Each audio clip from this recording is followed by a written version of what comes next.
자, 여러분 반갑습니다. 오늘 이성교회 프로젝트 중에서 첫 번째 시간입니다.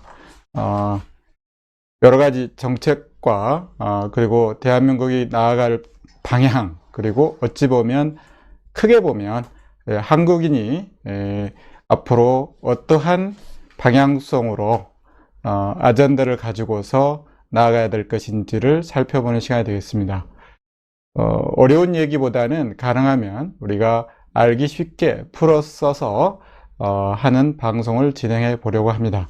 첫 번째 시간으로 국방정책을 잡은 거는 우리의 그 가장 중요한 게 국가라고 하는 것이 생명과 안전을 보호하는 역할을 하는 게 가장 기본적인 역할이기 때문에 그와 관련된 주요 논점을 살펴보겠습니다.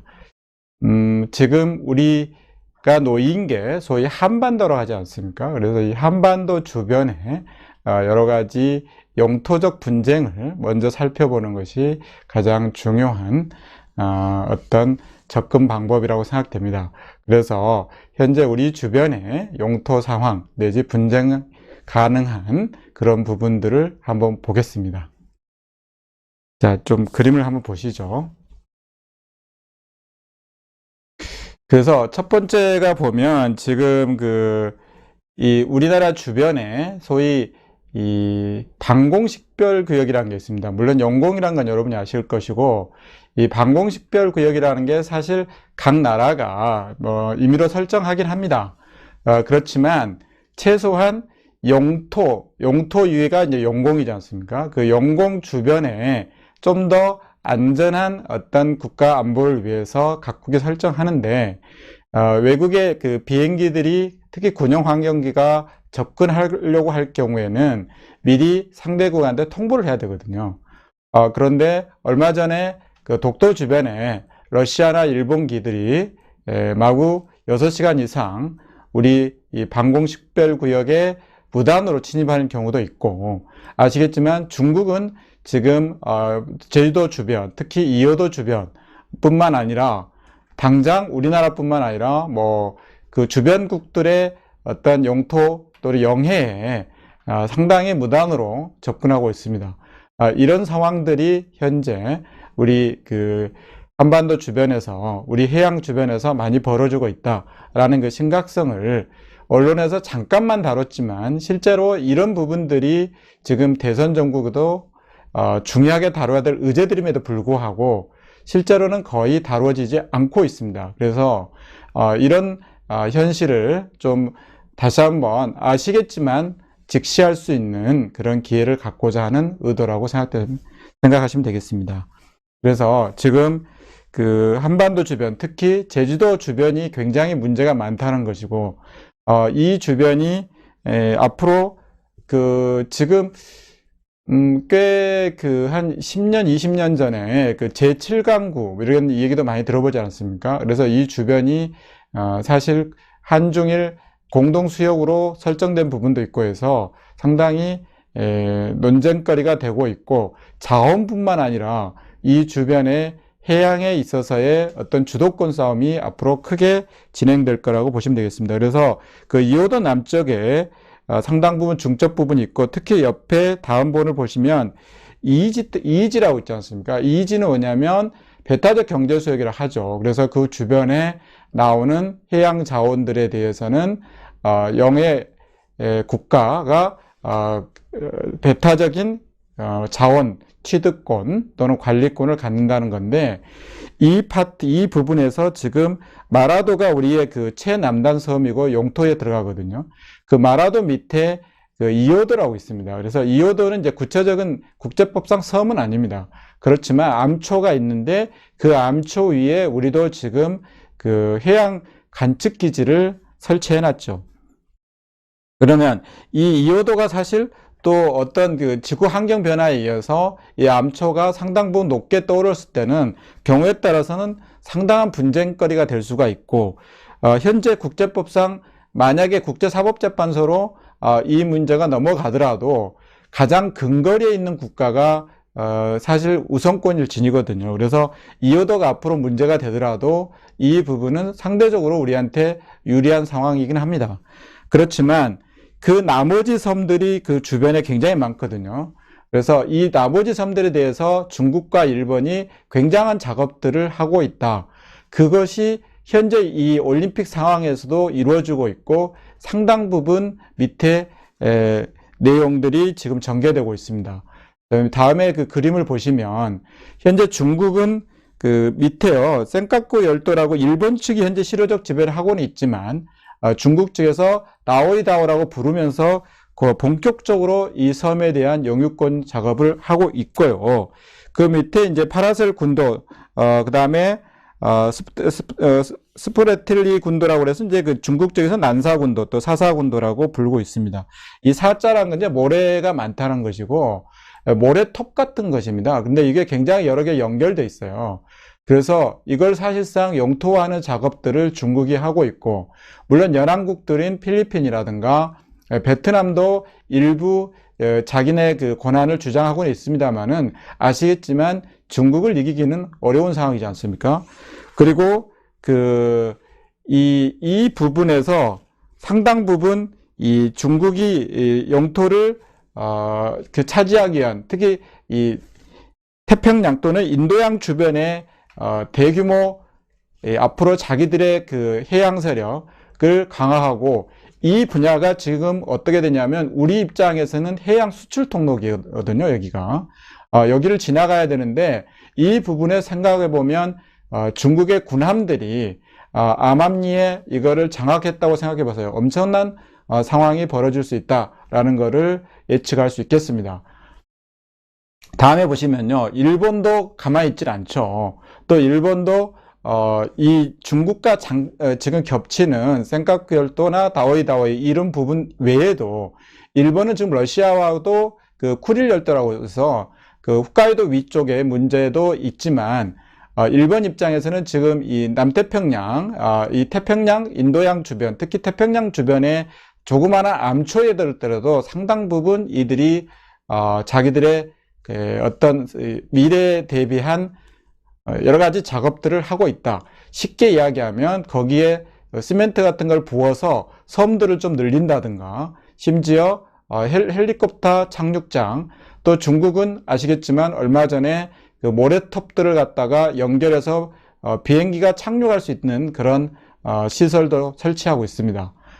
그리고 이 부분들이 단순히 암초의 문제가 아니라 실제 지금 히토리라고 해서 반도체 관련된 자원들이 현재 이 중국이 많이 그거를 수출하고 있다 하지만 육지 매장량보다 굉장히 많은 양의 매장량이 이 주변의 섬들에 지금 있는 걸로 추천이 됩니다. 그래서 앞으로 석유보다 더 중요하게 언급될 수 있는 게 히토리라는 자원입니다. 히토리가 뭐냐면 이제 각종 반도체라든가 이쪽에 들어가는 소재들입니다. 그래서 이 소재들에 대한 권한을 미리 확보하기 위한 작업들, 단순히 섬과 관련된 영토 분쟁이 아니라 거기까지 결합되어 있기 때문에 현재 우리나라의 주력 산업이 뭡니까? 반도체 부분이지 않습니까? 그래서 이 부분들에 대한 우리가 상당 부분의 관심들을 가져야 될 필요가 있겠습니다. 물론 북한의 일부 지역에 히토리가 꽤 많이 매장되어 있다는 그런 말도 있지만 그것도 이미 중국 쪽에 상당 부분 팔고 있다는 것은 여러분도 뉴스를 통해서 아시고 계실 겁니다. 그렇지만 생각보다 굉장히 한국 미래 그 산업을 위해서도 위험한 요소가 많다는 것을 지적해 드리고 싶습니다. 다음에 이제 구체적인 내용을 몇 가지 말씀드리겠습니다. 자, 우리가 어떤 정책을 할 때는 어떤 미션이라는 게 있습니다. 그래서 어떤 정책과 제도에 있어서 최고의 사명이라고 하죠. 최고의 목표가 뭔가, 그 다음에 그 사명을 달성하기 위해서 구체적인 내용 중에서 핵심적인 의제가 뭔가라는 것을 우리가 보통 말할 때 비전이라고 합니다. 그러면 국가의 최고의 목적은 국민의 생명과 안전을 지키는 부분이기 때문에 국방정책의 미션은 바로 한국인의 생명과 안전을 지키는 것일 것이고, 이에 대한 비전은 이를 위해서 확실한 독립주권 국가로서의 위상을 구축해 나가는 것일 것이며, 그 구체적인 실행 가주로서 국방만 놓고 보면 첫째, 우리는 현재 우리가 말만 삼면이 바다라는 말을 하지만 실제 우리의 어떤 그 국가 어젠다 정책을 보면 해양수산부라는 걸 만들어 놓긴 했지만, 그리고 해군이 있긴 하지만 실제로 우리의 미래의 한국의 모습과는 부합되지 않는 현재 군체제나 국방정책 또는 국방예산이 운용 내지 설정되고 있습니다. 그래서 이런 부분에 대한 확실한 문제의식을 제가 제기해 보고 싶습니다. 첫 번째로 우리가 좀 눈에 들어올 수 있는 게 군체제 자체를 사군체제로 만들어야 된다고 생각합니다. 물론 지금 홍준표 분이 저번 대선에서 일부 공약으로 제시한 부분도 있고, 얼마 전에 이재명이 이걸 컨닝했는지 어쩐지 모르겠지만 갑자기 해병대에 가서 사군체제 얘기를 슬쩍 하더라고요. 그런데 그냥 던지는 말 같고요. 실제는 어려울 겁니다. 현재 보시면 우리는 방금 말씀드린 이와 같은 상황이 있기 때문에 우리 군은 현재 공군 또는 해군, 그다음에 해병군을 본격적으로 강화 내지 육성을 해야 된다고 생각합니다. 그 이유가 앞에서 말한 그런 배경 때문입니다. 특히 지금 우리의 전투기 부분이 지금 전투기 현대화 사업을 하고 있고요. 여러분이 아시겠지만 우리 현재 전투기가 약 200여 대 뭐 이렇게 있는 걸로 알고 있는데, 그 중에서 지금 수명이 거의 다 된 F-15, F-16 이런 전투기들이 꽤 많습니다. 그래서 그걸 대체하기 위해서 F-35 록히드 마틴사라는 미국 항공사 그 비행기를 현재 도입 중에 있고, 그 다음에 이제 미국이 F-22라는 그 비행기가 있는데 그거는 최첨단 비행기거든요. 그러니까 미국 쪽에서도 우리한테 그 양도를 안 하려고 합니다. 그러니까 비행기가 우리가 수입을 하고 걔네 입장에 수출을 하더라도 비행기만 오는 게 아니고 각종 그 연관 산업 내지 AS 관련된 어떤 장비들이 같이 오기 때문에 한국인이 얼마나 또 머리가 좋지 않습니까? 그래서 금방 그거를 업그레이드 하거든요. 모방을 한다 손 치지만 사실 또 업그레이드를 금방 합니다. 그렇기 때문에 최첨단 F-22기까지는 미국이 지금 우리한테 수출을 안 하고 있고요. F-35 거를 우리가 일단 도입하기로 했는데, 그 전투기도 얼마 전에 그 독도 주변에서 러시아하고 일본기가 왔을 때 우리의 비행기가 작전 반경에 벗어났기 때문에 더 이상 요격과 추격을 못하는 상황이 벌어졌습니다. 여기에서 볼 수 있듯이 이렇게 됐다라 한다면 그 비행기가 다시 추격을 할 수 있으려면 공중급유기 같은 것들이 많이 도입돼야 되고, 아니면 최소한 그 비행기들이 착륙할 수 있는 항공모함 수준의 것들이 필요함을 절실히 느끼게 되죠.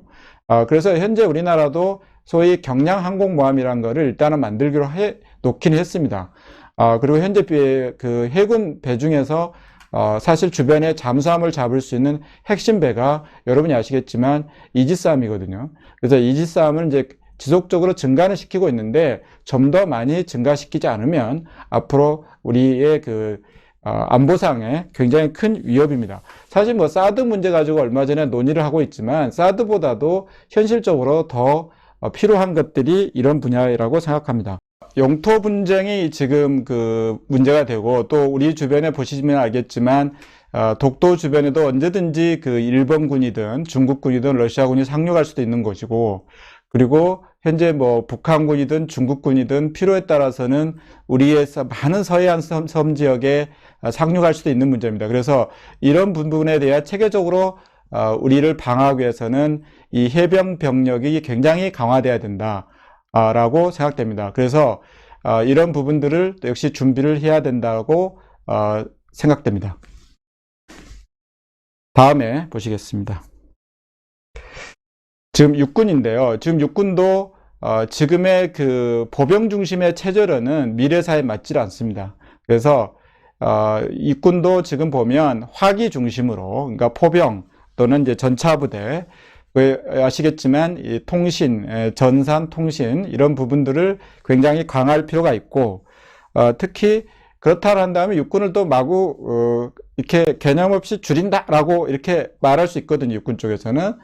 그래서 현재 권력을 쥐고 있는 육군 쪽에서 가만히 있지 않지 않습니까? 그렇게 되면 그것보다는 이제 서서히 인력을 재배치해서 구조조정을 할 필요가 있고, 특히 이제 우리가 어쨌든 징병제로 가고는 있지 않습니까? 지금 단계적으로는. 그래서 이러한 그 병력 그 구성 자체에 있어서 해병군이라든가 아니면 공군, 해군을 서서히 늘려가면서 단계적으로 개편해야 된다고 생각합니다. 그리고 현재 군인들이 그 보면 개인학이라든가 개인 안전장치 이런 부분들이 아직까지 그 장비가 지급되는 장비가 미흡하다는 그런 말들이 많이 있습니다. 그래서 그런 부분들을 좀 더 강화할 필요가 있다고 생각합니다.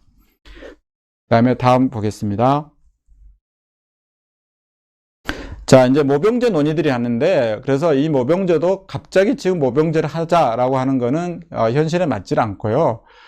일단은 우리가 뭐 최근에 이제 대선 후보들이 2030 표얻기 위해서 사병 월급 얘기를 많이 하고 있는데, 현실적으로 지금 그 징병제를 하되 대신 사병 월급은 어느 정도 현실화돼야 된다는 부분은 분명히 있고, 월급이 중요한 부분보다는 실제로는 군에 갔다 온 사람들이 자신 있게 나 군에 갔다 왔어. 그리고 나는 정말 이런 일을 했지. 물론 뭐 이러이러한 문제도 있었지만 그것이 나한테 좋은 경험이었고 또 사회에서 인정받는 그런 시스템을 더 만들어줄 필요가 있지 않나 싶습니다.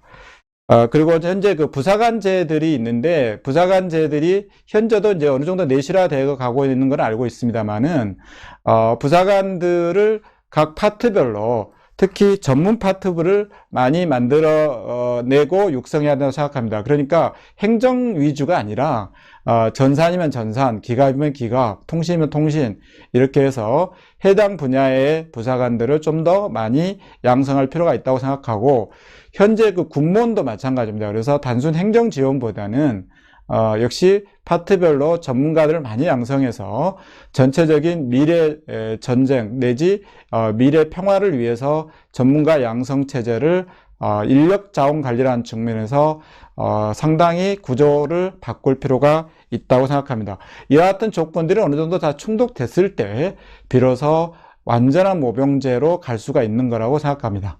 그래서 충분한 준비 없이 모병제로 갔을 때 오히려 국방력이 약화되고 비용만 많이 낭비되는 그런 문제를 초래할 수 있기 때문에 단계적으로 접근하는 것이 분명히 맞고, 일단은 징병제를 당분간은 유지하되 시스템 자체, 군체제 자체를 개편하면서 서서히 바꿔나갈 필요가 있겠다. 전문가 중심으로 그렇게 보고 있습니다. 자, 이제 마지막 챕터를 말씀드리겠습니다. 그다음에 이제 이 모든 것들이 이루어지기 위해서는 역시 예산이 들어갈 수밖에 없고, 그렇다면 현재 우리가 600조가 넘는 예산들이 편성되어 있는데 그 중에서 상당 부분은 복지 예산이라든가 일부 비효율적인 부분들이 많습니다. 여러분이 최근에 많이 느끼시면 알겠지만 우리의 그 행정 시스템의 잘못 또는 국가 운영 체제의 잘못에 의해서 많은 돈들이 낭비되고 있습니다. 그래서 이런 부분들을 어느 정도 줄이면, 예를 들어서 지방자치제 문제 운영의 문제로 인한 각종 비용 낭비 내지 각 예산 전용 또는 원활용 부분들, 이런 부분들을 줄이거나든가 아니면 우리의 관료라든가 국회의원들이 누리고 있는 각종 특권 내지 지나치게 많이 그들이 누리고 있는 인력 풀들 또는 인력 자원들을 위한 비용들, 예를 들면 그리고 비효율적으로 낭비되고 있는 보조금이라든가 각종 지원금의 부당한 지출 내지 부당 수령의 문제 등만 충분히 그것들을 개혁하고 큰 개편을 한다고 한다면 예산 확보는 충분히 될 수가 있고요. 그런 부분들을 꼭 필요한 영역들에 쓸 수 있다고 생각합니다. 자, 그러면 현재 미국이 왜 강하냐? 결국 미국은 군산복합체, 다시 말해서 미국을 유지하고 있는 것은 결국 군인 내지 무기산업입니다. 그렇기 때문에 그러한 것들이 미국을 유지하고 있고, 그래서 우리도 충분한 이 무기 자급 자족 시스템, 또 우리가 또 동시에 이 같은 것을 수출을 할 수 있다고 한다면 단순히 무기 몇 개 팔았다가 아니라 각종 연구 또 그와 관련된 금속산업, 동시에 연구기관들, AS와 관련된 제조, 생산을 할 수 있는 부품 기업체들과 과 같은 것들이 같이 연동해서 소위 산업 연관 효과가 굉장히 커질 수 있기 때문에 이런 부분들이 앞으로 새롭게 우리 미래 성장 동력이 될 수 있다고 생각합니다. 예를 들면 항공우주청 얘기도 나오지만 그런 부분들은 특히 이 공군력 또는 해양력, 해병력과 강화와 맞물려 있는 논제라고 생각됩니다. 그래서 그 부분들은 정부 조직 개편에 대한 부분은 이제 다음에 기회가 되면 다시 말씀드리겠습니다. 이상 오늘 국방정책에 대해서 한번 가볍게 또는 흐름을 잡아봤습니다. 그래 다음에 또 좋은 주제로 뵙겠습니다. 감사합니다.